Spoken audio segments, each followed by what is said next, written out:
Welcome to Kenton's videos. Enjoy the video. Start by exposing the movement quickly. Remove the case back using the correct opener and install the movement into a holder to stop rotation. Once accessible, make sure the crown is pulled to the correct position to disengage winding. You must photograph the dial and hands so you can return them exactly. Take a close macro shot of indices. Use non-magnetic screwdrivers and pegwood to clear debris before proceeding to hand removal. Now remove the hands with gentle, controlled motions. Select the correct size hand levers or brass lifters and place a thin protective strip over the dial to prevent scratches. Once the tool is seated under the hand foot, apply steady upward pressure, keeping the lever parallel to the dial so the hand lifts straight off its post.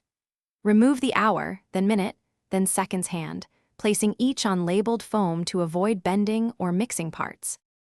To finish, inspect and clean the cannon pinion and post with pegwood, then carefully press each hand back using a hand setting tool, aligning to your reference photos.